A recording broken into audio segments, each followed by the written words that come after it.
Penny, lovely to finally meet you. Now, I've got to say, I discovered you a couple of months back now, I think maybe late autumn, when I saw you on TV singing on from the Sunday night at the London Palladium. And I have to admit, I had not seen you or heard you before, and I was captivated by your voice. But what was that like, watching that yourself? Did you see it, or, you know, what was it? Because it's so strange when you see all those acts that you love, and they come back to life again, you know. I know. Well, it's been repeated, that TV show, like 4 times last year. Yeah. And, you know, they keep getting. So whereas I'd really forgotten about it and hadn't got a copy of it, you know, suddenly everybody, you know, it's sort of people on Facebook are telling me, and I'm reminding myself that actually that was one of my better TVs, I must say. I actually go, all right, because some of the older ones you go, ouch. Yeah. But yeah. that was probably one of my better ones, and through that I actually got so much work.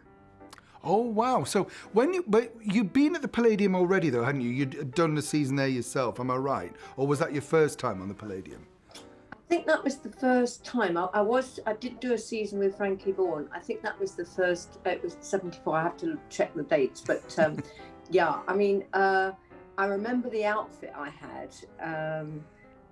That was expensive. It was like a lot of money, and we didn't. I mean, you know, I think it was more than any fee that I'd ever earned. But Dougie Squires was a great mentor, and he just kept saying to me, "You've got to look like a star. If you look like a star, people, you know, think you are." Okay. So a wonderful lady called Linda Martin, who is still big friends with me now, she designed this coat, and I think we're talking about £200 then, so wow. It was a lot. But the investment was right, because it's like it was always that thing, you know, speculate to accumulate. I mean, through that, Johnny Mathis, manager, and Charles Aznavour, they booked me, you know, to do this. So it paid off. But it's also, you know, you can't believe, I mean, in those days, the power of being on a show like that, you know, because we all watched it, you know, that was the key, wasn't it? Now, I think it's very hard for an artist to break through, you know, Penny, because there's so much diversification on channels, whereas you think about that channels. Sunday night, you know, everybody sat down. Actually, I have to say that Sunday night, the London Palladium actually took me into definitely a different direction.